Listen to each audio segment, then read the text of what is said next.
Welcome to Crescat's live market call featuring our macro and activist mining research. I'm Kevin Smith, Crescat's founder and chief investment officer. Before we get started, please refer to our important disclosures pages on the screen now. These can also be found in the description on Crescat's YouTube channel and on our website. Crescat's live market call is about sharing timely macro and newsworthy geologic updates on our activist metals positions. These videos represent the opinions of Crescat as a mining and exploration industry advocate. Our objective is to share the overall geologic progress of our activist strategy in creating new economic metal deposits in viable mining jurisdictions around the world. The securities discussed herein do not represent an entire portfolio and in aggregate may only represent a small percentage of a strategy's holdings. The issuers discussed may or may not be held in Crescat's client portfolios at any given time. This video is not intended to be, nor should it be construed as an offer to sell or a solicitation of an offer to buy any security. If you enjoy our videos, please click on the like button and make sure you're subscribed to our YouTube channel to get notified of upcoming episodes. You can also follow Crescat Capital on Twitter for ongoing macro research and important news updates on our activist metals positions. If you want to learn more about our investment strategies, we encourage you to reach out to Merrick Iwahashi. His contact information is on the screen now. So without further ado, let's get on to the show today. I just want to remind people that we're still in record valuation territory for the S&P 500. And this is looking at the price to book ratio, which is up there right close to the highs for the S&P that we had at the peak of the tech bubble, which was one of the most frothy valuation markets that we've ever had. The tech bubble in 2000s. Of course, we believe we are in another tech bubble right now, an AI bubble, and we think it's at the point of getting ready to unwind ahead of a recession. We have a number of macro recessionary signals that we have been talking about in our calls here and in our research letters. I'm not going to get into all of those this time around, but it was just 2 weeks ago we had a sell-off Friday and then a further sell-off over the weekend as the yen carry trade unfolded, and as we learned that Warren Buffett sold almost 50% of his Apple. But in the last 2 weeks, the market has rallied back where we're only like 2% away from prior all-time highs. So however big that correction was, I don't know, it was like 8% or so.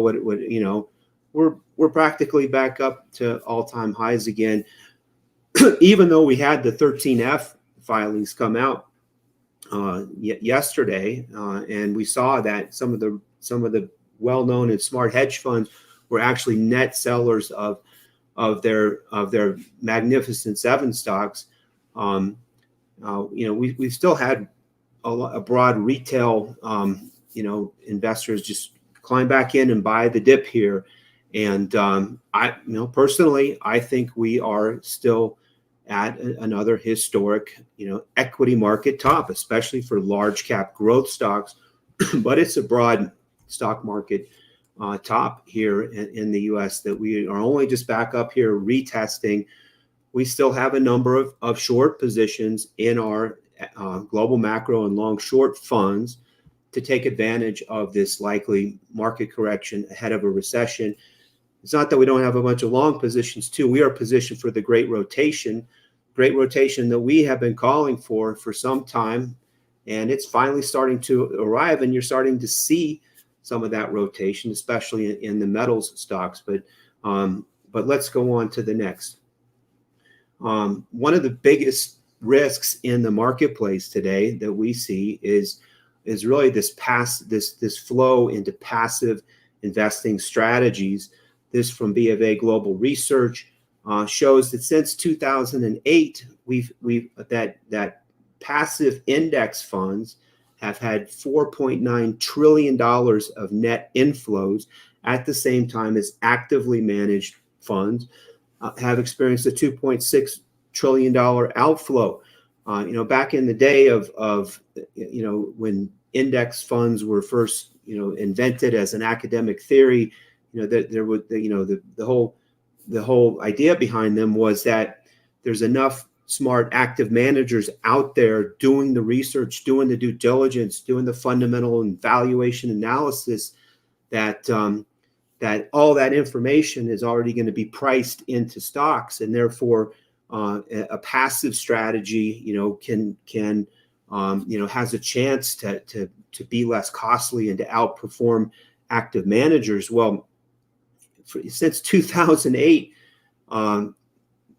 passive has been outperforming active, but we think it's just part of this whole bubble, part of the bubble created by the Fed itself and keeping interest rates artificially low and printing money, supporting this inflation of asset prices and asset values. I do believe the great rotation is going to be about money rotating out of passive and out of overvalued mega cap growth, certainly into undervalued value stocks, actively managed strategies, smaller cap stocks, foreign stocks. This has been an S&P 500 index bubble. This is just one of the factors that has been contributing to it, is the massive overweight that we have in passive index strategies. Let's go on to the next. This is from the Financial Times, an article on value stocks relative to growth stocks, and the relative price to book value on this is looking at all developed markets, so not just the U.S. The relative price to book value of value stocks versus growth stocks. It's like 10%. Growth stocks are like 10 times higher price to book than value stocks, which is one of the highest relative differentials that we have ever had. And it's just another indicator, that growth and value investing, does move in cycles. I think we are due for a rotation into value strategies out of growth strategies. But the great rotation for us is really about navigating this more stagflationary environment that we have. Let's go on to the next. And so it's a much narrower group of value-oriented stocks that we're interested in. This is just another look, because today retail sales came out. It's another look at this is one of the recessionary indicators that we see, and it's just looking at furniture and home furnishings, that component of the retail sales report on a year-over-year basis, clearly in the negative territory, looking kind of like the 2008 recession. And it just shows that people are not spending on big ticket consumer discretionary items. This is a recessionary signal. Let's go on to the next. This guy who's been posting on Twitter, and he's been on Fox News. He has some really interesting charts. EJ and Tony, and this is showing also looking at the retail sales numbers since 2021, and showing the retail sales. That the estimate is 14% above where it was in April of 2021, but it's down 3% in real terms over that same time frame.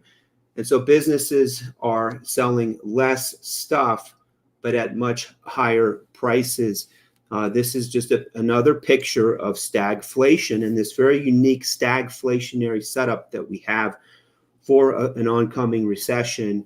And why it's really important to be looking at the types of, as we look, forward to when the Fed is going to finally, start easing, and what are the types of industries that will outperform in the early stages of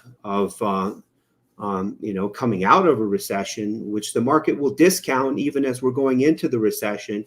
There are industry groups that will be going down and dramatically underperforming if we go into a recession like we believe. And then there are new industry groups that have already been decimated, but will be the beneficiaries of lower interest rates and the new investment business cycle. And that's where we want to be focused. That's why we are so heavily focused on precious metals and base metals today, because this is where the opportunity is. Let's go on to the next. So the Michigan surveys, of course, came out today. Again, these things come out monthly. Why do we pay attention to this? Well, because there's not only the overall consumer sentiment index, which has been declining and is still relatively depressed, signaling an oncoming recession, but also the inflation expectations survey, which they have, and we have shown this, consistently, how the median 5 to 10 year inflation expectations are still extraordinarily elevated, and they remain so at 6.2% among the median of all surveyed participants. The mean is at 3%, which is still above the Fed's 2% target. And so it's just another warning of this stagflationary environment that we're in. We have all these signs of economic slowing at the same time as we still have these elevated inflation expectations. And this is a unique type of a hard landing environment that we are anticipating. And so we believe there's important ways to be positioned for it on both the long and the short side. Let's go on to the next.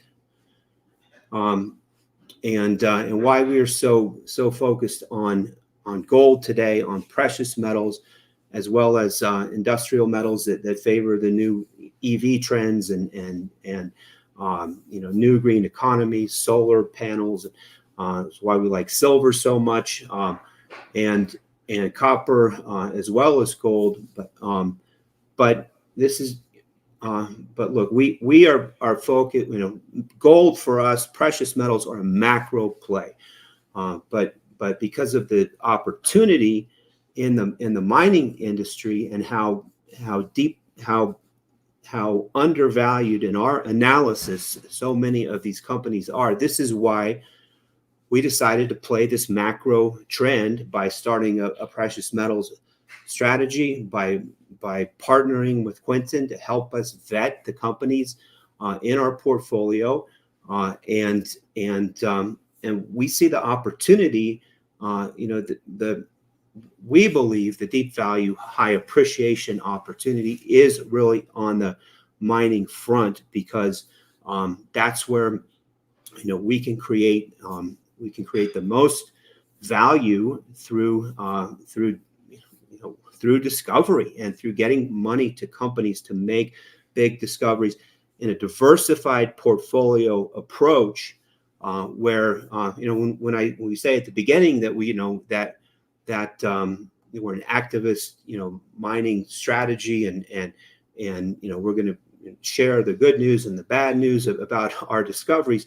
The way that it works in this industry is making a discovery that's economic is extremely challenging, but it's also highly rewarding. When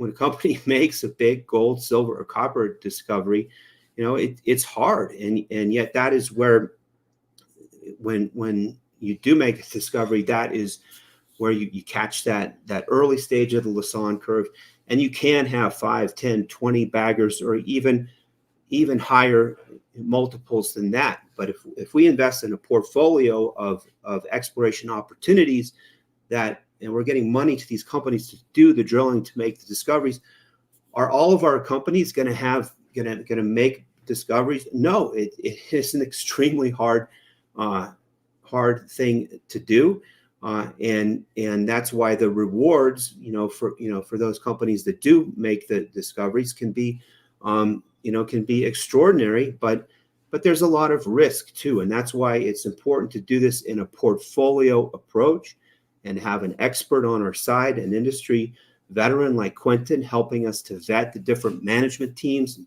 target drill projects that we want to go after to try to make these discoveries. And in the 4 years that we've been doing this, I believe we've had a phenomenal track record of making discoveries and getting money to our companies to do that. But we do, but there's a lot of risk, and there's a lot of companies that are not going to have good drill results. Does it mean that we don't continue to support those companies if they're good management teams and if they have other good targets? Well, of course we're going to continue to support the teams that we believe in, but does it mean that we're going to continue to hold on to every company that we've ever invested in either? No, that's not the case. That's not the case either. I mean, we will move on from stories where where we have lost confidence in the management team, or if it was a one target play that the target just didn't work out. We will move on. Or if it's a jurisdiction that goes south like it did in Mexico a couple of years ago, and we need to get out of our Mexico names, we're going to do that. But when we talk about the different companies on these calls, we're going to be sharing the results. We're going to be sharing why we like the companies, why we like the teams, but we won't shy away either from telling you when there's been disappointing results. And why do we have to talk about the positive news and the negative news? It's because we're an SEC regulated investment advisor, and there's a SEC marketing rule, and this is what we have to do. We have to be balanced. We have to share both the positive and the negative. And I just want to be clear that this is how we approach this. But it can be highly rewarding investing in a portfolio approach of exploration stories. A small percentage of winners can much more than make up for the inevitable disappointments that you can have. That's just the way that exploration works. Anyway, that's enough for me today. Let's move on to Tavi. All right. Well, thanks, Kevin. Let's get started with my macro presentation for this week. Let me just give me 1 second, guys. I just want to, something happened to my screen. This is better. All right, perfect. I can see better now. So this chart is basically showing a trend that is becoming more and more pronounced across most central banks. And I think it reemphasizes this idea that we're seeing in terms of monetary dilution in different channels of the monetary system itself. And so you can see the ECB, for instance, continues to show that their balance sheet has been shrinking over time. But you look at the money supply across all these countries, and the white line is showing clearly that continues to rise a substantial way. And this is, at the end of the day, it's why we think that inflation will remain entrenched. In actually, in a remarkable way, again today, we've had a consumer sentiment numbers coming out, and especially inflation expectation continues to show stubbornness of staying higher than expected at levels that will force the Fed to always keep an eye on inflation. But I want to remind everybody that doesn't really matter. This obsession, remember, of inflation and in labor markets, at the end of the day, it comes down to how much interest we're paying on the debt relative to GDP, which for centuries those things don't matter until they do. And now at approaching 4% of GDP right now in terms of interest payment, yes, it's going to start mattering in a big way. If we go to the next chart, it shows the Fed. And so the Fed, you can see that the trend is not as pronounced as the ECB. However, you can see that the two lines tend to move closer. In fact, if you look at back in 2016 or so, 2017, when we had a QT environment as well, money supply never started to decline. It was actually rising all the way through until we had a major increase in Fed balance sheet that caught up to the money supply. And again, we're seeing this one more time where the Fed continues to do its tightening policy, and at the same time, we're seeing money supply is starting to move to the other direction. Let's go to the next chart. Here's the Bank of Canada, a similar trend as well.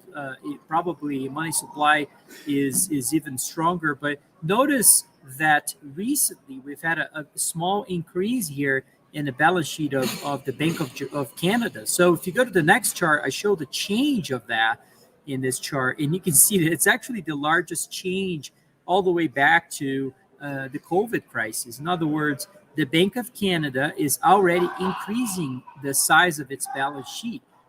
So that's really interesting. That's from a lack of discipline and monetary dilution, we're starting to see some central banks across the globe having to change their policy in a big way. Let's go to the next one. One more. You can see that the Reserve Bank of Australia is also doing exactly the same thing as Canada.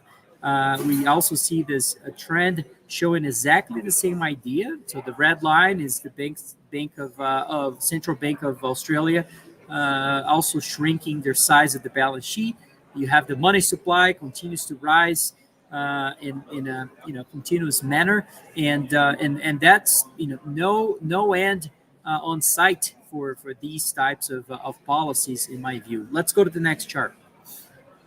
And that's what it creates, this environment that we're seeing. But now, if you look a little closer here, this is actually kind of a busy chart.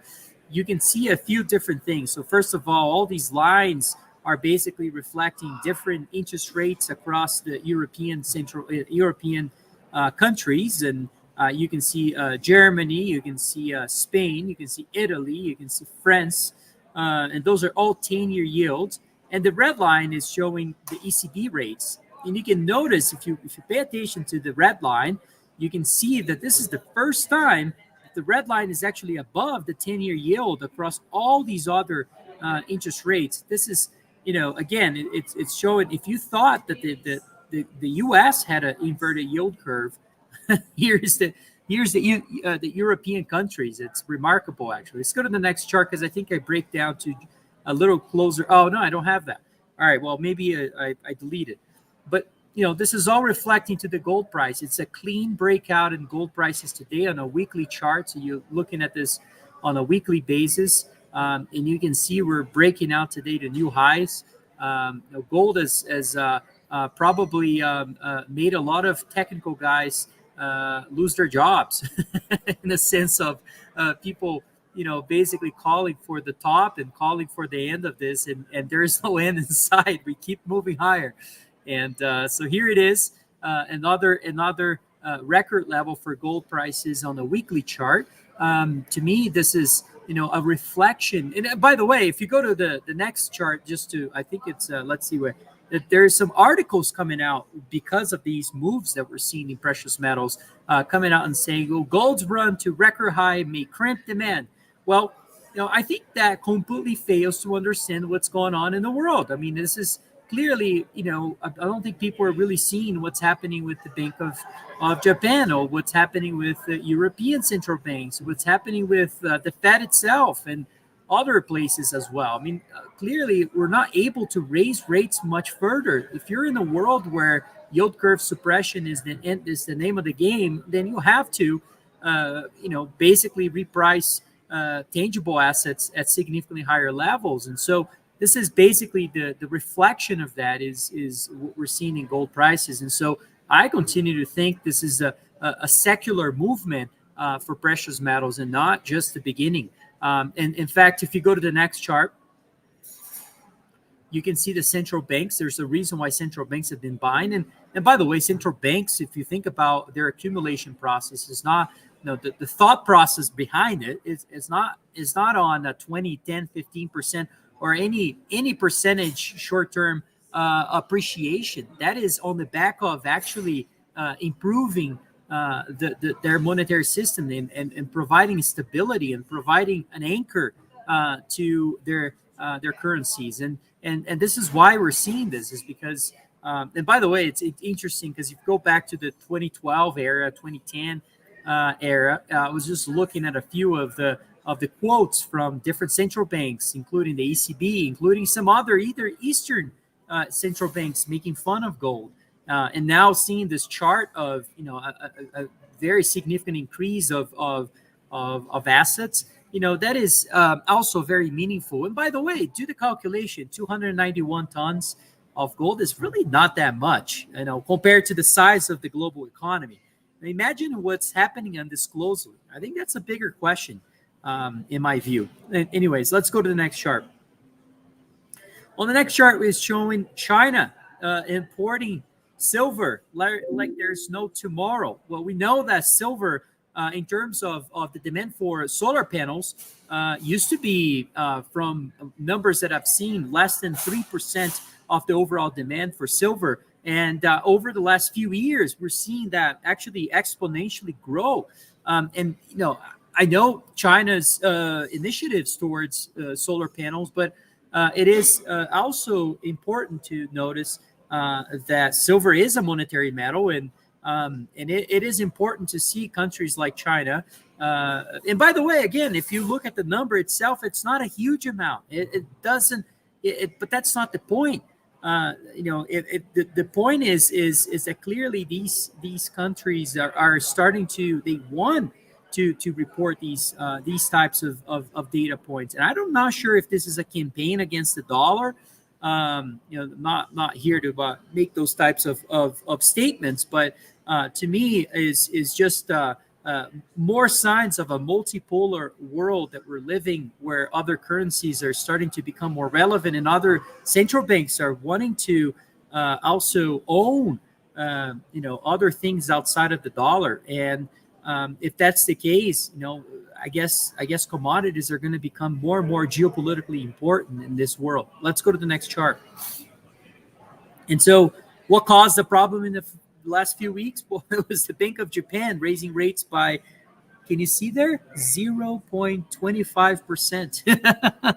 So when I see an article saying essentially that that the demand for gold is going to be in trouble, and I don't say this with hubris at all. I'm saying this by the magnitude of the debt problem is what really is driving the price of the metal and the price of other commodities much higher. It's because we just can't, simply cannot allow interest rates to rise anywhere much further than what we're seeing. It is a real problem. So monetary dilution, and why we're seeing, central banks actually starting to show money supply growth, despite the fact that they're signaling that they're tightening monetary conditions. I mean, it's just a complete disconnect of policies. Anyways, let's go to the next chart. And so the chart I was referring to is this one. I guess I had it in the wrong order, but you can see here ECB rates. That's where this European Central Bank sets their interest rates, and you can see that's the red line. And this is Germany's 10-year yield. And you can see it's the same idea. We often look at the 10-year yield in the U.S. versus the Fed funds rate. Well, look, this is the first time outside of the period when rates were slightly negative during, basically from 2019 all the way to 2022. There was a period where the red line was above the white line. But to the magnitude we're seeing right now, never. And so this is different. Certainly this inversion of the 10-year in Germany versus where the ECB rates are, which to me, what does it all mean? Well, it means that the red line is, in my view, poised to move a lot lower. And if that's the case, it's a suppression of yields in this world that we're living. So this is just another way to support that view. Let's go to the next chart. So if your belief of that gold prices will continue to move higher, this is the beginning of a breakout, then I would suggest you to at least take a look at the price of overall commodities, which is the blue line. They all kind of sort of move in the same direction in the same time. And highly correlated, as you can see. In fact, back in 2019, when gold prices were really beginning this move to move on the upside here, as you can see, that there was a disconnect with with the blue line during that time, which took a while until the other commodities began to move as well. So the disconnect we're seeing today of gold prices really moving up and seeing this, this delayed movement in overall commodities is somewhat normal. But when things start moving, we tend to see the blue line also catch up with the yellow line. So in my view, there is a catch up, a trade or idea sort of evolving here. And this is, I don't want to jump too far ahead, but if that's true, then I think this could have real implications in terms of inflation in the near future here for especially putting the Fed in a very challenging position from a monetary stance as well. Let's go to the next chart. So commodities pricing gold in gold terms. This is a Bloomberg. This is actually a Bloomberg index that has a very large weight in energy, and so you can see that from that perspective, we're seeing one of the lowest, but one of the cheapest environments for commodities when they're priced in gold terms. So I love gold, and I'm not saying gold is expensive, but other commodities are extremely expensive, extremely cheap right now. And so, to me, this is another way of seeing how undervalued other tangible assets are as well, even as a function of gold prices. If you look at another way, is the next chart, basically showing the equal weighted. And I sort of label other eras, the global financial crisis and the energy collapse when we had a total decline of energy prices during the 2015 and 2016 times when the shale revolution sort of hit a wall there of that. And you can see that today, outside of the COVID recession, which was somewhat of a different environment, you can see that equal weighted commodities are as cheap as they were on the death of the global financial crisis. So, this is something very notable that I think could be, again, in line with that lag of overall commodities versus gold itself. And if we're right about this movement and this breakout in gold, this has to be very relevant as well for the overall space of commodities. So pay attention to this as well, because it's going to have inflation expectations in my view. Let's go to the next chart.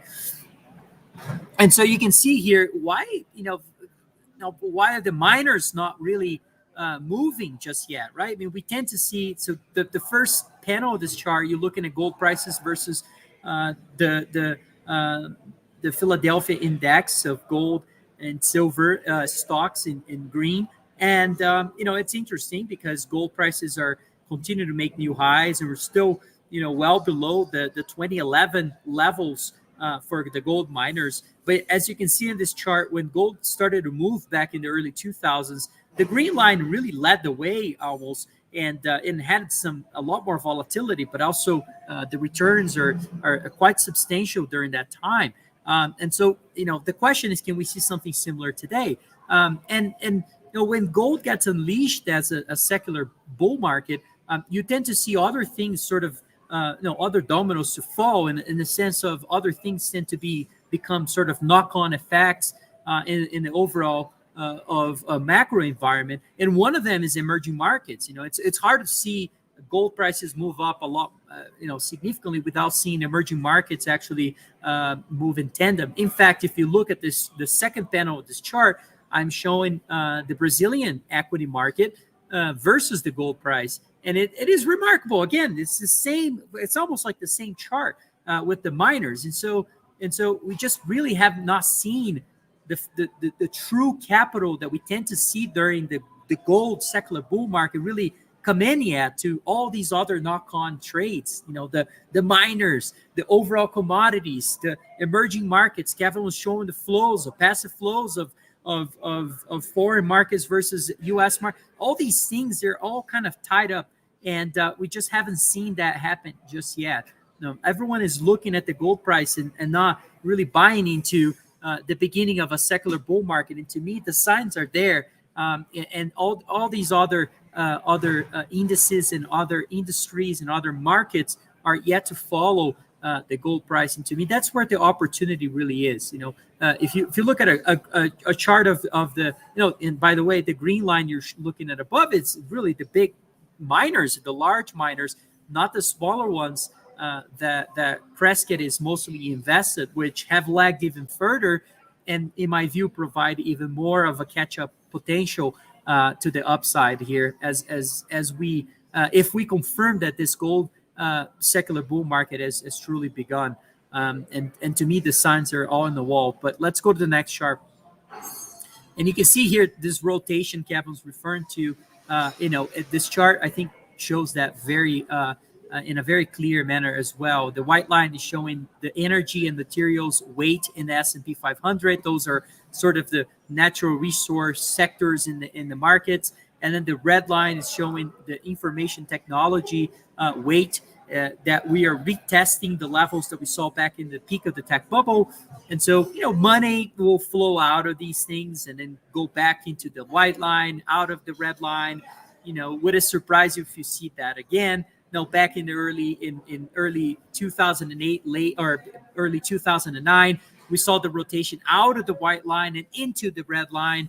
If you looked at a chart of the S&P 500 versus MSCI World, excluding, in other words, global equities excluding US, you're going to see a similar transition.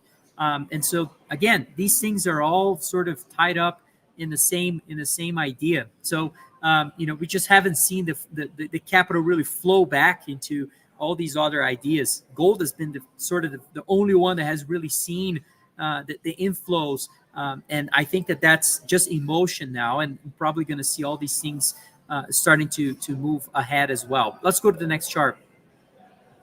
So gold is making new highs. That's also very relevant to our story. But another thing that is relevant is the idea that we're starting to see gold beginning to outperform the equity market and beginning to outperform something like NASDAQ. What if I tell you that in early 2000s, this ratio went up 13 times, a multi-bagger during that time? It just seems unthinkable today, right? But that's what the market tends to do to you.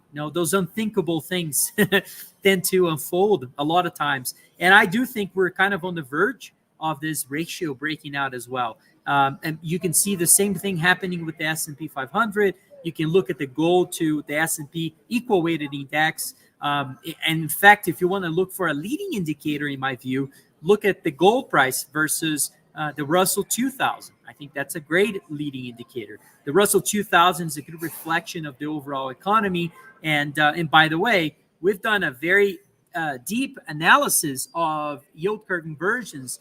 And after they get really deeply inverted, and you tend to see this steepening of the yield curve, which to me is like a very strong sign of a recession. Regardless of that, what we tend to see as well is that the gold to S&P 500 ratio tends to perform very well, despite if it is an inflationary or deflationary era. And I think this is another sign of that we're really close to something very special in this idea too. And so, anyways, let's go to the next chart. A little bit about equity markets.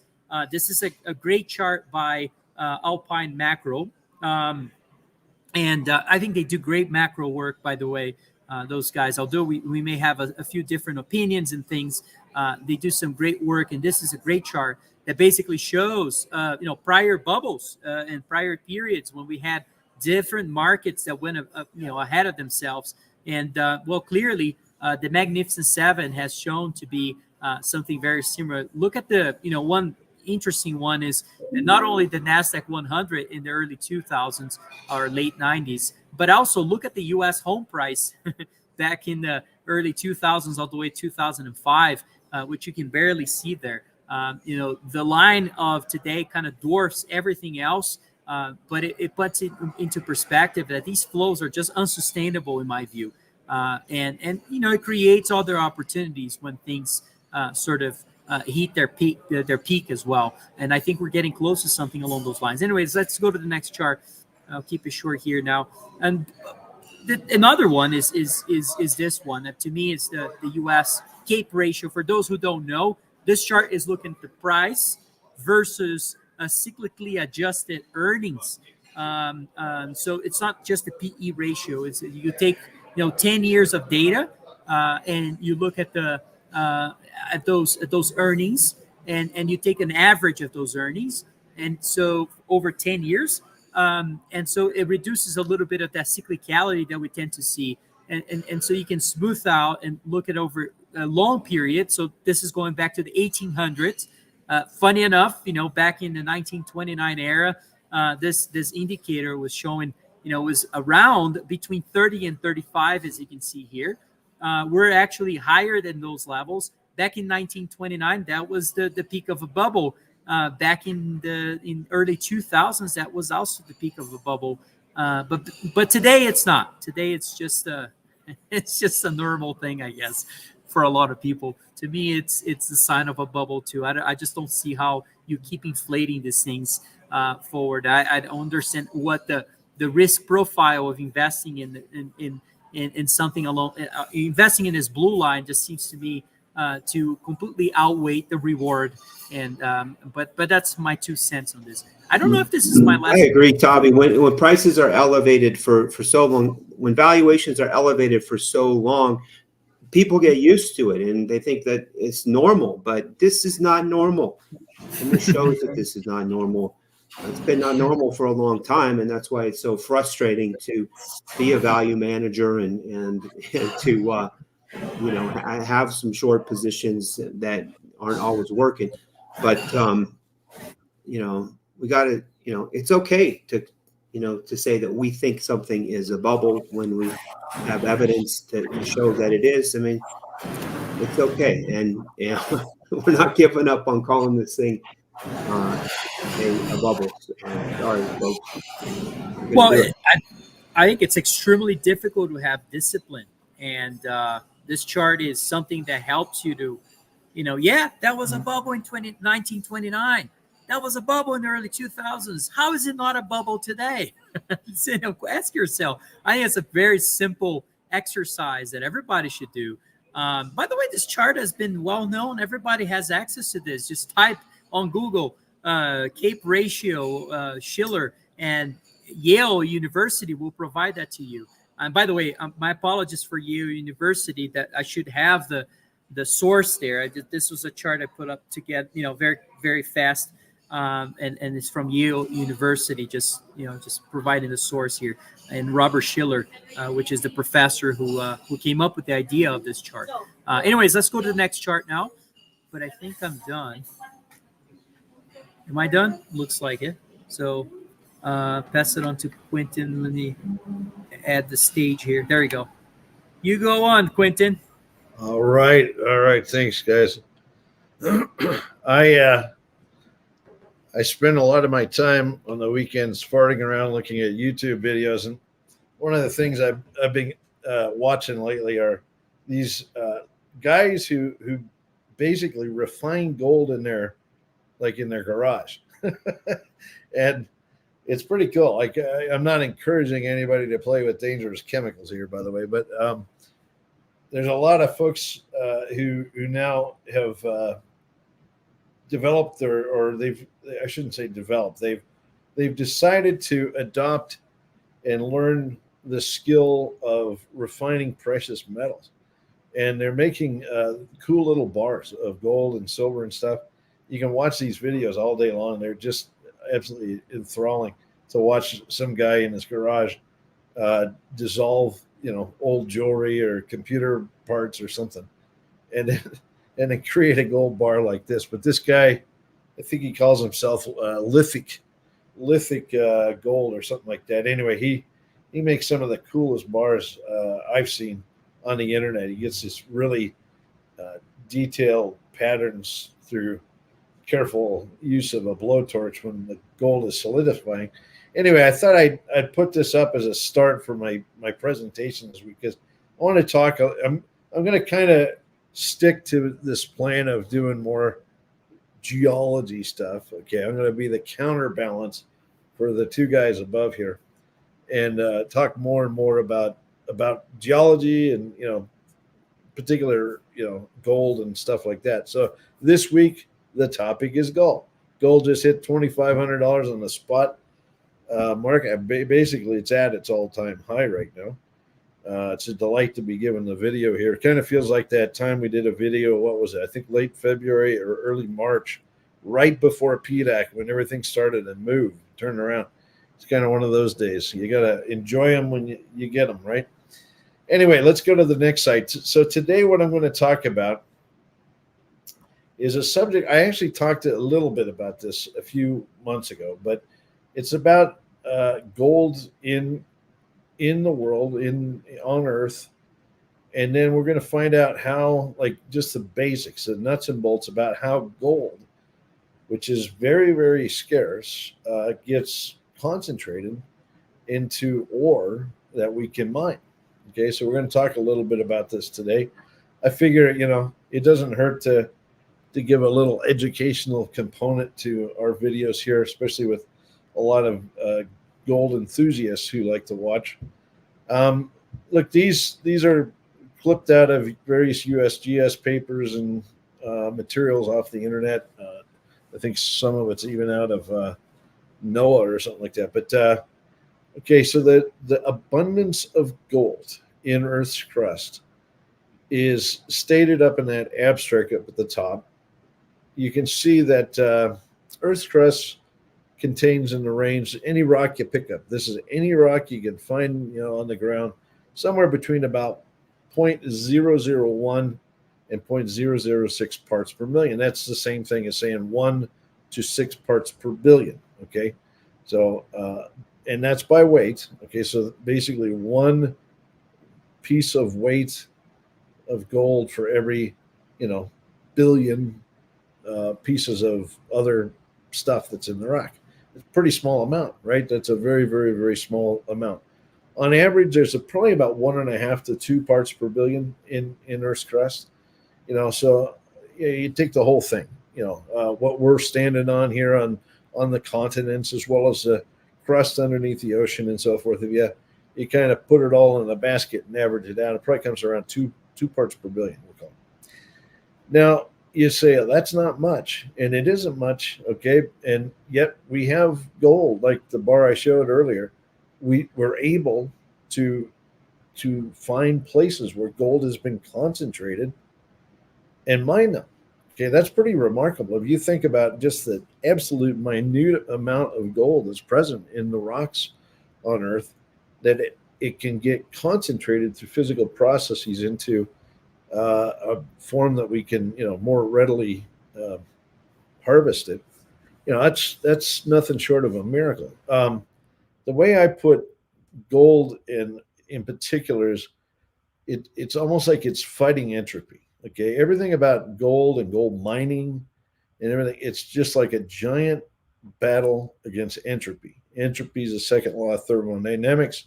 Basically says everything is going to heck in a handbasket, meaning it's getting more and more diffused and distributed through the universe and so forth.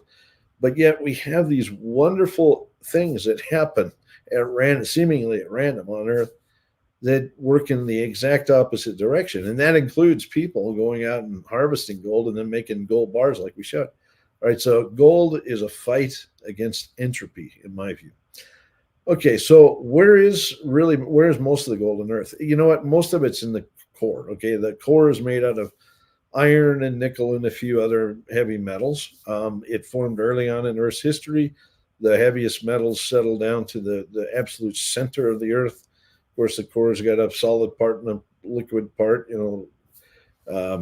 The outer part, believe it or not, is liquid. The inner part's solid, but it's basically a ball of metal. All right, and most of the gold that we had here on Earth early on in Earth's history went down to the core. How do we know that? Well, occasionally meteorites, iron meteorites, fall on Earth.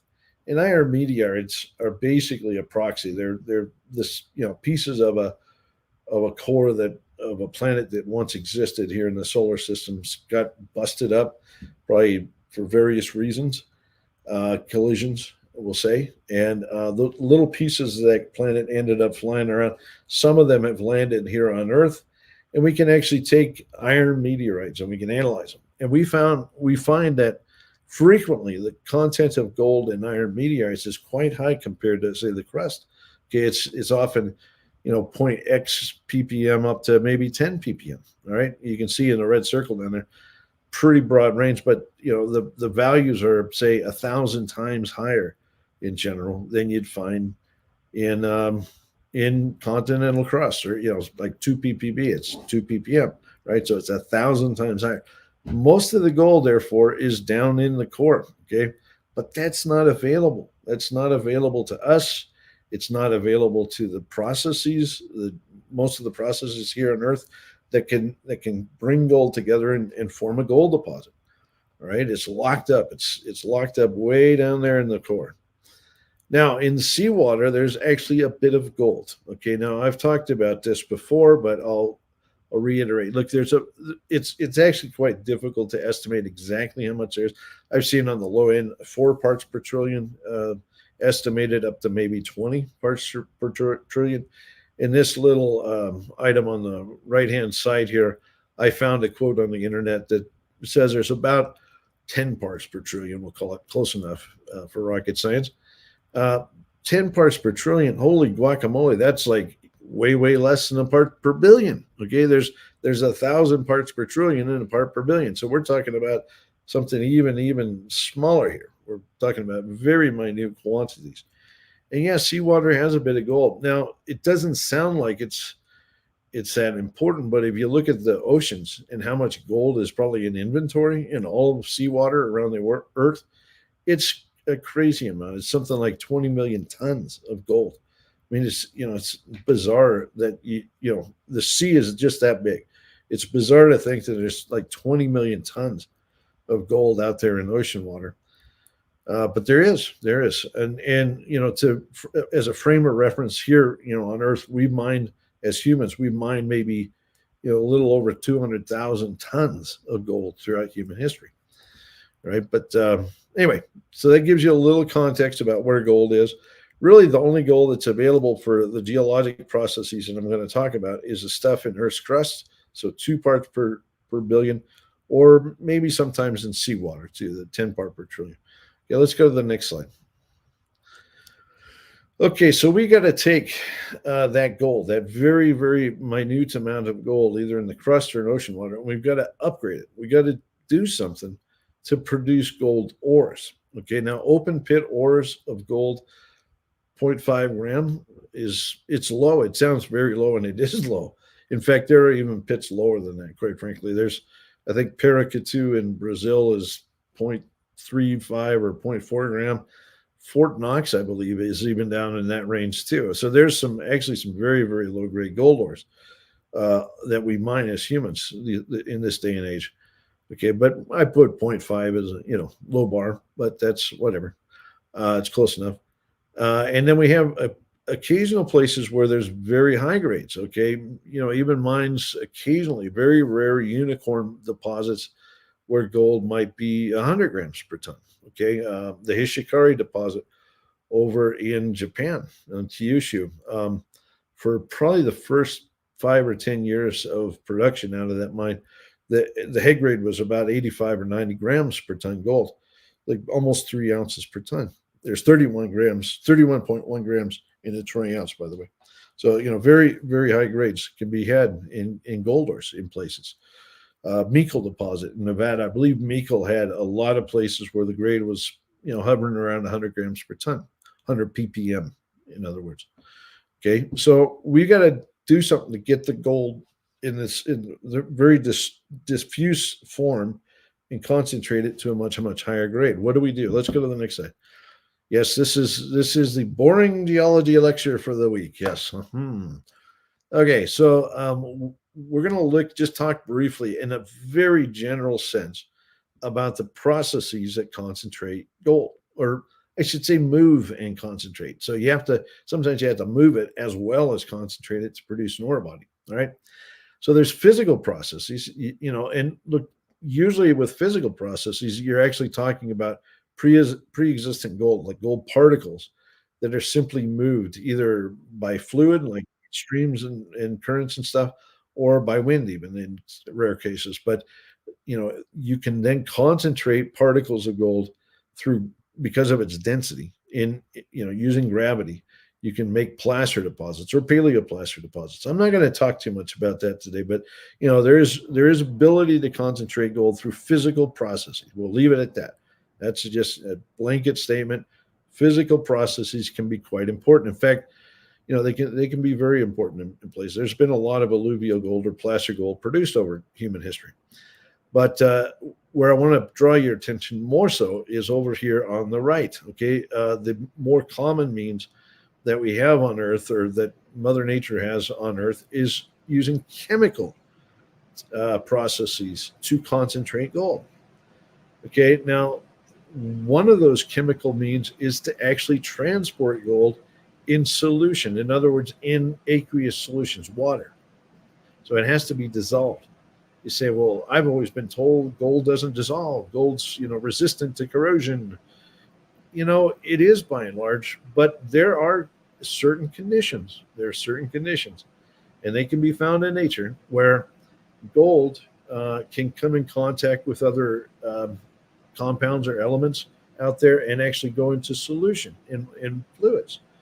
All right. So that's really interesting, because that's a very good way, carrying something in solution is a very good way to move it and then put it in a place where you can reconcentrate it.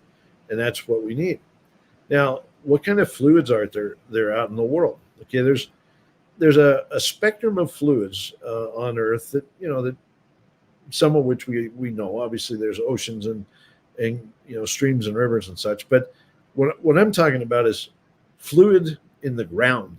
Okay, so think of it that way. So we have things like metamorphic fluids. When rocks are buried in the ground and they have a wee bit of water trapped in them, that water heats up as they get metamorphosed. Okay, they get metamorphosed. The heat and the pressure start to cook the rock, and the water wants to leave. Okay, that water is basically a product of metamorphism. So we call it, metamorphic fluids. Sure, they can be great carriers of gold.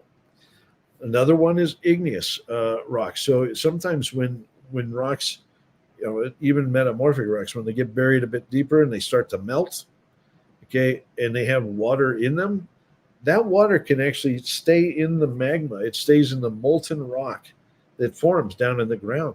And the magma itself can carry water along with all of the melted rock material that's in it. Okay, so igneous, like magmas, igneous processes can generate a lot of fluid too. And some of those magmas can be very rich in metal. So igneous fluids can generate very metal rich, potentially gold concentrating fluids. They're very important. Now, there's just straight old groundwater as well. Okay, sometimes groundwater, if it's got the right chemistry, can carry gold. And sometimes if groundwater goes down a bit deeper into what we call sedimentary basins, these are basins where you have lots of layers of sedimentary rock, and they get buried deeper and deeper and deeper, you can actually get waters down in the bottom of those basins that often carry, that they heat up, okay, and they carry gold. All of these things, all of these waters need to kind of be hot, at least heated to carry gold. Oil field brines, believe it or not, oil field brines can carry a bunch of gold. I've actually looked into a number of places where there's very well-known oil deposits around the world, and you can actually get brines coming off of an oil field that kind of go off and they carry that gold off and deposit it in low levels, but they actually make low-level gold anomalies from oil field brines. So water that's associated with oil. That's crazy. There was an occurrence up in, I think, Saskatchewan Alberta, I think it was, years ago. It's called the Prairie Gold Deposit, and it was a big gold anomaly that was probably just what I described, formed by huge amounts of brines from an oil field distributing gold through a vast volume of rock. Anyway, I digress. So next one, seawater. Seawater, especially when you heat it up down at the bottom, where you get the spreading ridges and there's a lot of heat coming up, you can actually circulate seawater and it can carry gold. And then, believe it or not, mantle dewatering. Okay, down below the crust is the mantle, and there's a little bit of water trapped in the mantle. It's some of it's just latent water that's been down there since the time Earth formed. Some of it is water that's dragged down through subduction, and then it sits there for a bit and it needs to come back out again. Okay, but you can also carry gold in waters associated with mantle dewatering. Okay, so that's really important. That column right there in the middle, hydrothermal waters, those are the biggie. Okay, now there's also ability to carry gold in magmas themselves, in the molten rock.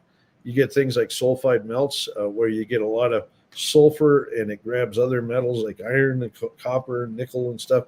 And those kind of melts will soak up gold.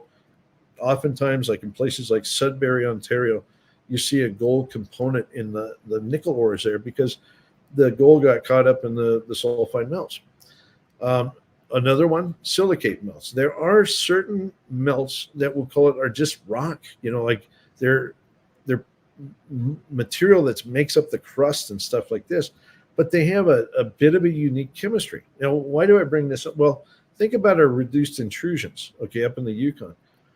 You got to scratch your head and say, well, why on earth is there so much gold associated with these granites? Most granites don't have any gold. Okay, but these ones in the Yukon, they have a bunch of gold. Okay, my hunch is that those melts, the granite, the molten magma that formed the granites, had a unique capacity to dissolve in a disproportionate amount of gold. In other words, it collected it all, and then it moved up through the crust, and then when it started to cool and it started to burp out stuff, you get gold deposits for them. So it can be important. Okay, all right, let's go to the next slide. Don't mean to be too long-winded, but this is just kind of fun stuff. Anyway, it's the one here in the middle that's really the big driver of concentrating gold. Hydrothermal processes, hydro, water, thermal, hot, hot waters, all of which are listed there, carrying little bits of gold and then moving them and then reconcentrating it somewhere else. Okay, let's go to the next slide. All right, so in this diagram, I just try to do this really nuts and bolts fashion. You got your source rocks in the upper left, and we know that the crust is about 2 parts per billion. Maybe it's higher in some places, lower in others, but whatever. It's about 2 parts per billion. Okay, the hot water that we talked about, all those different types of hot water, if they have things like sodium chloride, which is salt, I mean, that everybody knows that, right? Sodium chloride, or it's got H2S. What is H2S? That's hydrogen sulfide. Okay, the stuff when your natural gas is leaking, that smell, that's hydrogen sulfide, right? Oftentimes there's natural hydrogen sulfide in the ground. And I'll tell you what, if there's one thing gold loves to dissolve in, it's around hydrogen sulfide. That's probably how most gold is carried. Now, other chemicals can come in, like carbon dioxide. They don't necessarily bind to the gold, but they can be very important to carry gold. Okay, so what I'm saying is there's certain chemicals, there's salt, hydrogen sulfide, and carbon dioxide that are very important for dissolving and carrying gold. I put in red there, that little thing off to the side. What the heck is that? AU, that's gold. HS, that's hydrogen and sulfur. Okay, and the 2-, basically the way you call that's gold bisulfide complex. Okay, gold bisulfide complex. That is the number one way that we know of as geologists. That's the number one way that gold is carried as an ion. It's carried in solution. Okay, that's an ion. So that's like not something, a little particle or something. It's actually gold that's dissolved in water as a bisulfide complex. Ah, wow. Okay, this guy's going on and on. Shut up already. Too much geology. Well, I'm getting there. Okay, just bear with me. Okay, so now ore forming fluids. Okay, you're scavenging gold out of this rock that has 2 parts per billion, like bugger all. I mean, just like nothing, right? And you have to upgrade it. Well, because these fluids they're so amenable to carrying or pulling gold out of the rock, they can actually upgrade the content of gold over time. Okay, and you can often see ore fluids, the hot waters in the ground, start to have concentrations of tens or even thousands of parts per billion. Okay, now we're getting somewhere. Okay, we've taken 2 parts per billion and we've multiplied that. We've concentrated that gold. It doesn't happen overnight. It usually takes a large volume of rock. You got to leach all that gold out of this large volume at 2 ppb, and you got to move it into a relatively small amount of fluid that's at much higher concentration. But that is an important process because it upgrades things. It also allows the gold to move because fluids seldom like to stay in one spot. As soon as you form a fluid, it likes to move around. Okay. And fluids often like to move up. They like to move up through the crust. Why? Because they don't really like to be under pressure. They certainly don't like to be under lots of heat. So fluids want to make their way out of the ground. Why is that important? Well, think about it. You're taking this low-level gold, you're putting it into a little bit of water at a higher concentration, and then you need to move that gold up to the surface where us humans, and put it in a form that us humans can mine it, right? Okay, so these fluids that have gold in them, they rise up. Over time, they tend to rise up. And then you got to say, well, what on earth causes the gold to come out? Why, these fluids have a lot of gold in them in many cases. What causes them to dump the gold out? Well, the reasons I have over there more towards the bottom center list reasons the gold comes out of solution. That includes cooling. Okay, you can simply cool a solution, and its ability to carry as much dissolved stuff decreases. Okay, so sometimes just pure cooling can decrease the solubility of gold, and the gold starts to precipitate. Well, where does it cool? Near surface. As the fluids get up close to the surface, it's a lot cooler here on top of the ground than it is, say, a kilometer or 2 or 3 or 4 down in the ground. Okay, so that's an important process, cooling. You can also start to mix oxygen. We have oxygen in our atmosphere. There's oxygen in the oceans. There's oxygen down in the groundwater and the ground. And as fluids deep from deep come up and they don't have any oxygen, but they have lots of gold, man, when they hit waters or, cracks and stuff that have oxygen in them, that gold comes right out. Oxygen breaks that sulfur off of that gold, and boom, the gold just drops right out. Okay. Fluid mixing can also occur. You can have waters rising out of the ground, have lots of gold. You have groundwater that has bugger all anything in it. It's fresh. And when those two hit, if you mix those two together, the ability for that gold to stay in solution decreases rapidly. Boom, drop the gold out. Boiling. You've been to hot springs like Yellowstone and stuff. You can see these boiling pools of water. Boiling actually releases that H2, that bisulfide, the sulfurous gases, and that breaks down the gold compound. Okay, and that precipitates gold. So boiling is important. Fluid segregation. I'll talk more about this. You can actually have fluids coming up from deep in the ground, and they want to basically chemically pull apart, for lack of a better term. And as that happens, the gold is like, I don't know what to do here, and the gold simply precipitates out. I'll show why in a minute. Flashing is another one. Flashing is simply where you have an event, a sudden disruption in a body of hot water, and it causes it to explode and reach surface. And I think we saw one of those recently here up in Yellowstone. Okay, but all of these events, all of them concentrate gold. Okay, and that's what's important because we got to form ore. Okay, so those processes of deposition help concentrate gold and produce the 0.5 gram to 100 gram type stuff we need. Okay, go to the next slide. Okay, this is looking down on a hot spring in Yellowstone. I think it's taken during winter, so you actually see snow around the periphery of it. But basically, it's a hot pool of water that's coming up from deep in the ground. Probably magma way down there somewhere. Like, magma is what's heating this thing up. And you can see as the water comes up, it precipitates minerals, all that kind of crusty stuff that you see around the margin in the blues and greens. That's silica and stuff, minerals that are depositing in response to things like cooling and stuff, this stuff I mentioned earlier. A bit of gold gets deposited in there too. If you went in there and you were able to grab some of that goo that's in the pit, in that lake, and you assayed it, you'd probably find maybe a few grams gold per ton. Real, very interesting, huh? All right, but then other events happen like that flashing that I talked about. Go to the next slide. Sometimes, uh, for reasons not necessarily fully understood, but maybe the magma decided to move up closer to surface. All of a sudden, just a huge amount of heat is introduced, and the body of water, instead of just being there, a nice gentle little boiling lake, decides to explode. All right. And that's what happened a few weeks ago. I think it was 2 or 3 weeks ago up in Yellowstone. And we saw the videos. I think most people have seen those. If you haven't, go to YouTube and you can watch the videos. Just type in hydrothermal eruption Yellowstone. You get hundreds of videos. Anyway, you can see here, it caught a lot of people off guard. They were out walking along the sidewalk, the walkway. Anybody that's been to Yellowstone, there's little walkways through the hot spring areas. And this was a pretty rare event, but it blew up.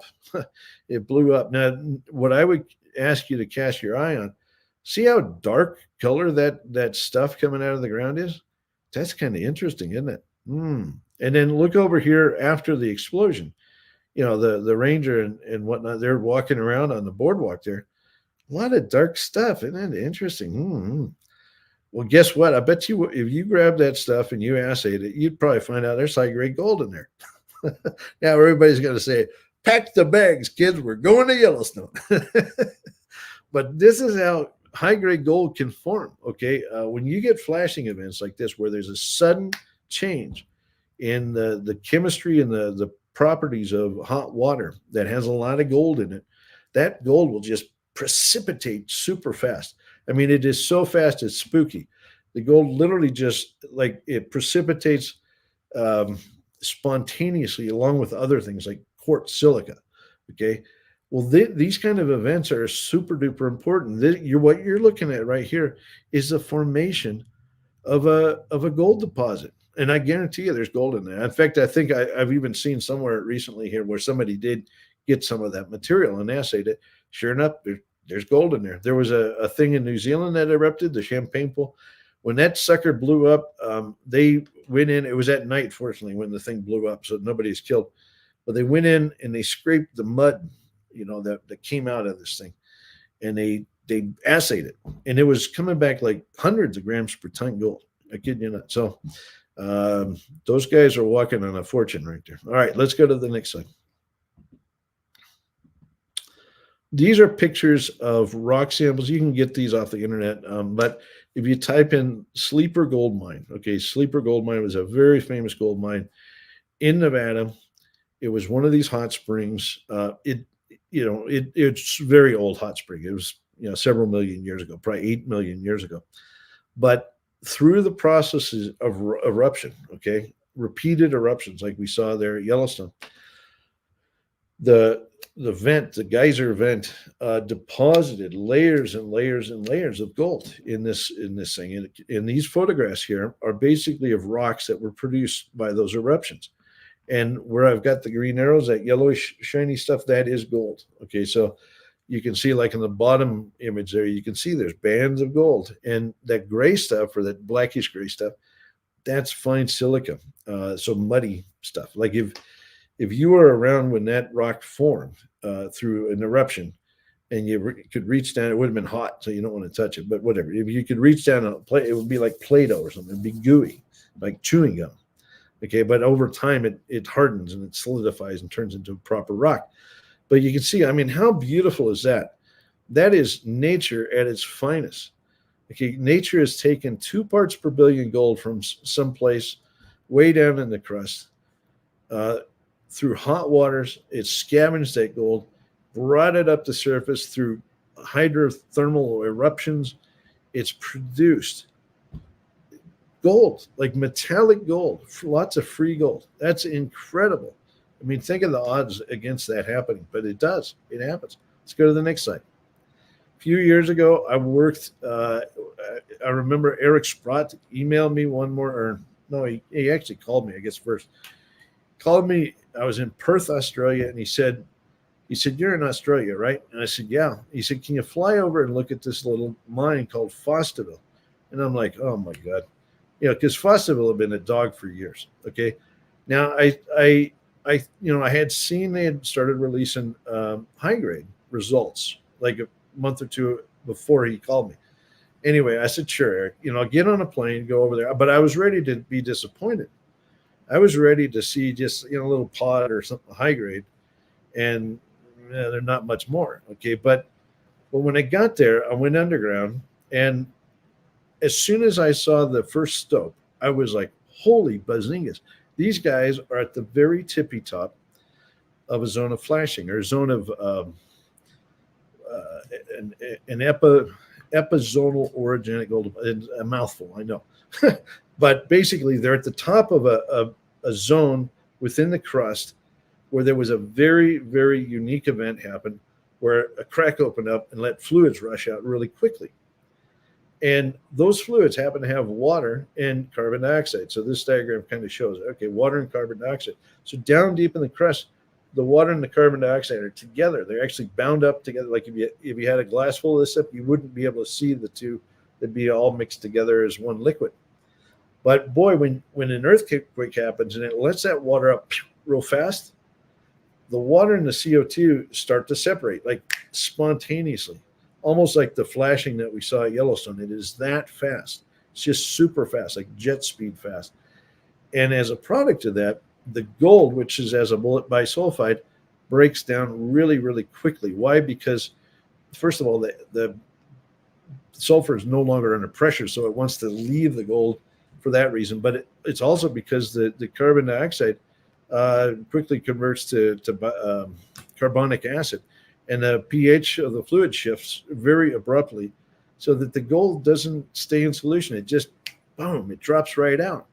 Well, when I saw that at Fosterville, I thought, wow, these guys are on the top of something really big here, really big. And so I ended up writing a report for Eric.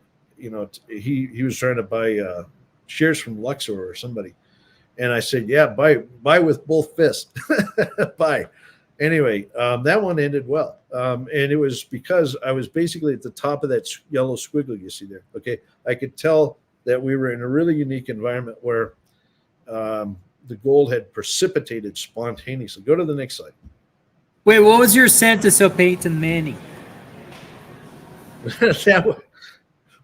Well, by the way, I want to say this because it really applies to the market right now. Because okay. Yeah, I helped write a what do you call it?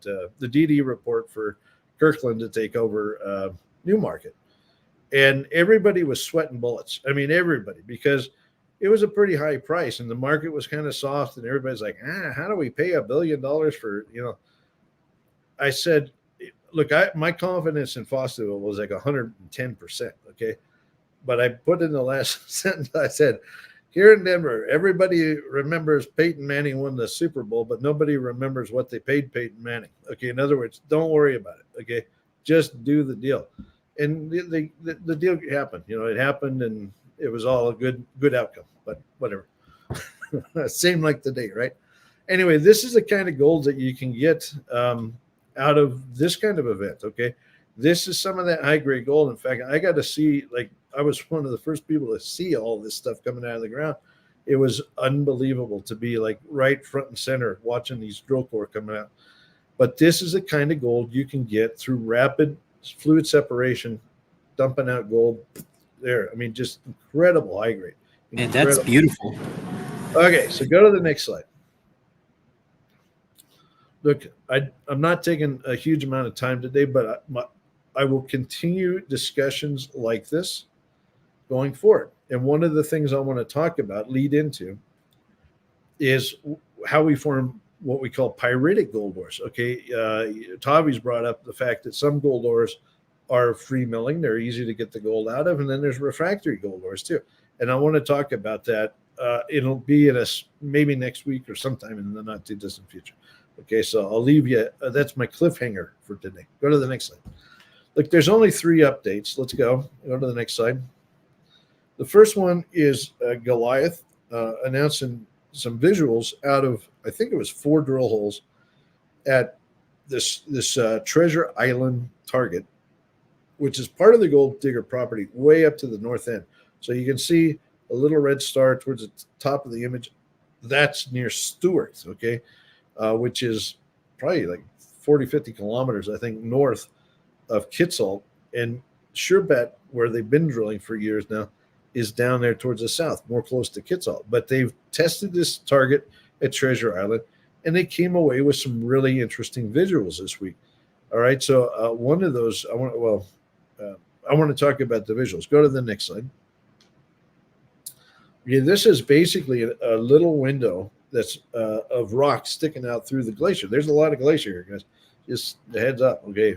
But last year they did some rock sampling, cut channels and stuff on this little island, they call it, of rock sticking out of the glacier. And they got some really, really good numbers. Well, now they've drilled it, and they're seeing similar rock in drill core. Yeah, this is very interesting. It's a very early stage discovery, but it's very interesting. There are other targets that are just like off to the northwest from here, not targets, but deposits that we know of that are also probably of this ilk. This looks to me like VMS, so it's volcanogenic massive sulfide material. It's in the right rocks. It's basically in the same rocks that Eskay Creek is, okay? So it's in the Hazelton group, in the same part of the section. And we're seeing rock in the core that looks for all the world like VMS, all right? So the textures that we see over here on the right, without going into great detail, are very fine-grained sulfides kind of laced through the rock. To me, that looks like maybe feeder-style mineralization for a VMS. The bright yellow is chalcopyrite, meaning copper-rich. And it matches some of the samples they collected at surface last year, some of which had very high-grade gold and copper, which is what you see in the top. Okay, so this is encouraging. I mean, basically, they're seeing some of the same things in the drill core that they saw last year. You know, look, is this the easiest project in the world? No, it's in a glacier. But let's see what they get out of this. And I did help, I pointed them to a geophysicist. I'm hoping they can get some geophysics done and see if they can evaluate the target a little better before the end of the season. But this is exciting. This is exciting. It looks like a discovery level or stage thing to me. Let's go to the next slide. Okay. And I think Kevin referenced, sometimes we get bad news. Okay. There's, this is kind of disappointing news. All right. Racklam Metals had a news release this week. Now, this is where, I'm going to say this like before I talk about it, is that sometimes people complain when companies don't talk about what they're seeing and doing. Like, in other words, they just kind of go off the reservation and you don't hear from them for a long time. In this case, these guys have been very forthwith and put out some news about their drilling at the hit zone or the hit target, as well as peak. Okay, and they basically didn't see enough to really feel they were compelled to continue the drilling. So at hit, they did some additional drill holes, 3 and 4, to try to follow up on some very long low-grade hits last year, kind of long half-gramish stuff. And they were hopeful that they would see increasing grades as they drilled these holes. Unfortunately, it sounds like the step-out holes did not see increased visuals nor grades. I think they still have some assays to come back, but basically they didn't feel comfortable drilling more holes and spending more money. Sometimes stuff happens, right? I mean, that chart happens and you got to move on. Okay, go to the next slide. Over on the left, they also talk about the peak target. This is a target. It's part of the Kelvin stock granite. So this is actually to the west from Hit. Hit was over on the border between Northwest Territories and the Yukon. This is in the Yukon.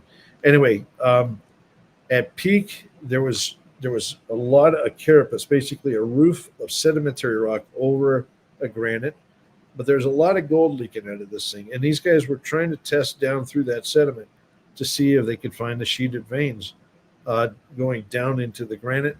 Again, it sounds like they didn't come up with what they wanted to see. They talk about weak stock work with subeconomic gold values. Again, disappointing, but that's how she goes sometimes.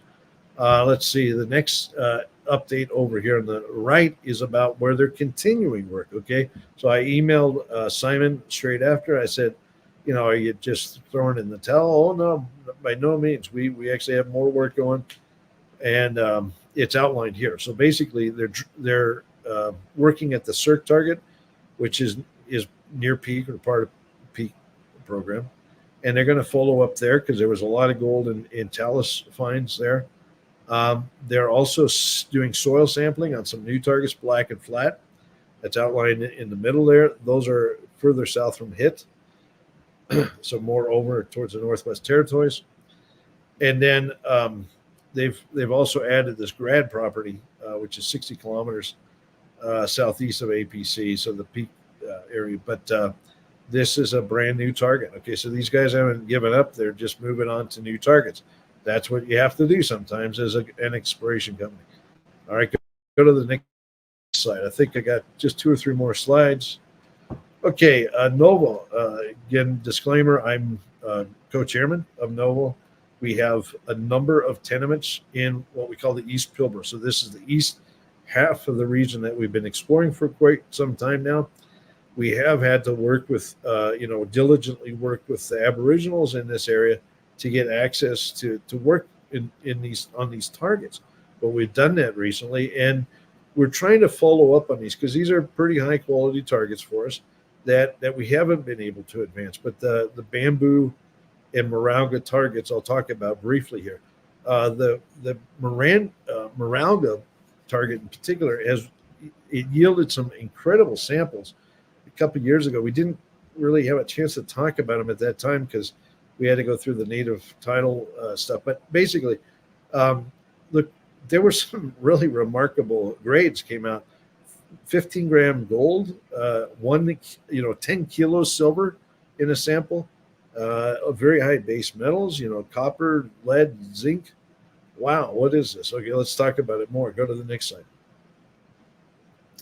I'm actually going to just touch on bamboo. Bamboo, there's a lot of gold over there that is very interesting. It's very crystalline gold, and it's kind of like what I talked about early in the presentation. There was a system that generated some super high grades. Whether there's any size to it, I don't know. I've been out there. I've done it with my metal, a metal detector.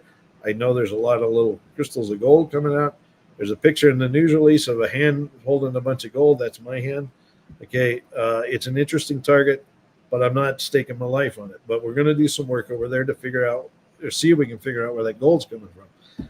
The one I want to talk about is Marauga, which is over on the left-hand side of the left image. We have a block of tenements through there, and in there we have a number of intrusions that are believed to be heat sources for VMS systems within the rock package here. Okay, so we think that when these rocks in this Marauga region were on the seafloor, there were some magmas that drove volcanogenic massive sulfide systems, and we've gotten some really good numbers out of surface sampling. Go to the next slide. In particular, at this, there we go, at Gully Washer, you can see the samples we got. It's not a huge target. It's a relatively modest scale target, but it's really interesting to see such high grade come out of these spot rock chips. These are just rock chip samples. They're not channels and stuff like that. It is in an oxidized environment. What that means, don't know exactly, but this looks like a target we need to drill. So we're going to go in and follow up on these exciting results. You never know. Sometimes you find the craziest thing in the craziest place after years and years. But interesting target, and we will test it. All right. I think that's it. All right. Thank you, Quentin. Exploration is really exciting, especially if you have someone like Quentin on your team helping guide you through this, because we believe that it is a highly rewarding approach to managing a portfolio of precious metals and base metal mining companies, and we've had some really nice discoveries in the 4 years now that we've been doing this together with Quentin, and some multi-bagger type returns. We have, we've also had a number of companies that haven't made, discoveries and that, have been losers. And that's the way that it goes. If a company doesn't make a discovery on any one particular drill target, our drill pass, does it mean that we're going to give up on the investment, on the management team, and the approach? I mean, no, absolutely not. In some cases, it may make sense to move on, and we do when it makes sense to move on. But discovery is an ongoing process of testing and a lot of different targets and drilling, and it's well worth the reward in those. In the smaller percentage of companies that do have big discoveries. That's how big companies are made. We were just doing a little case study on Barrick and their Gold Strike mine, and back in the late 1980s when they made that discovery, and the 1990s when Barrick was a phenomenally performing stock, even in a bear market for gold, and it's because they made a 50 million ounce gold discovery. So. And they hedged it the whole way too, even in the downturns. Even as gold prices were trending down throughout the 90s, that company and off of that mine made a lot of money, and that stock went up many multifold. So a great discovery can be a company maker. It can turn a small cap stock into a mid cap and a large cap stock, can make a billionaire out of a guy like Pierre Lassonde in that case, who picked up the royalty on that thing in a classified newspaper ad. Talk about getting lucky. Anyway,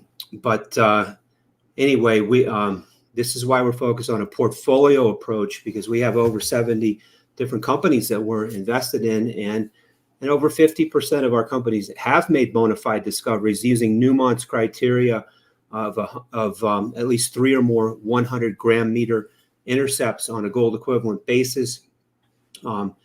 We believe there's a lot of value in our portfolio today at these depressed prices in the precious metals fund.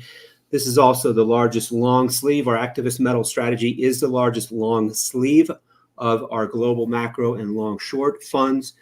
Those latter two funds are where we also have the short positions in overvalued equities, so we encourage you to, if you're interested in learning more about our unique strategies, we're definitely different from your average money management firm out there. We're doing something unique. It's macro. It's very focused on this activist metals strategy right now too. But if you're interested in what we're doing, give Merrick a call, shoot him an email. Tavi, do you have any closing comments? Yeah, well, thanks, Kevin. Thanks, Quentin. I think this was a great presentation. It was a good week. Lots of things have developed towards our views here. The dollar, I was looking at a chart of the dollar clearly breaking down from look at a 5-year chart.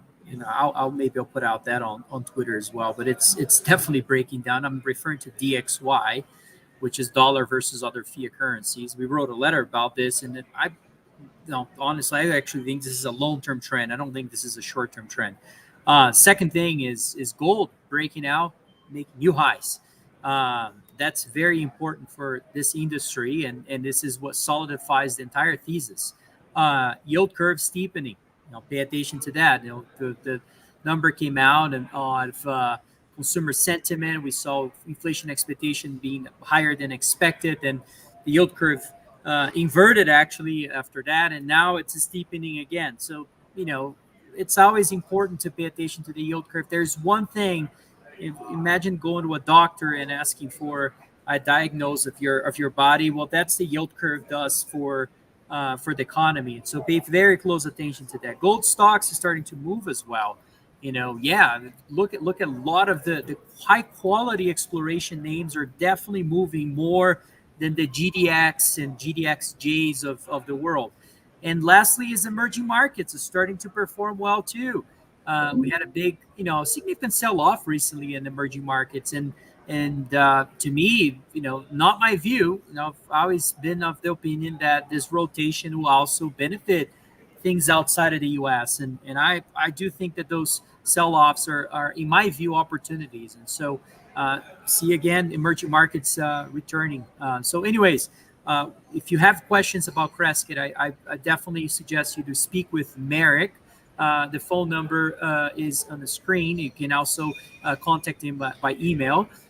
If you like these videos, please subscribe to this channel. We're going to be back next week with more. But thanks everybody for watching, and we'll be back next week. Take care.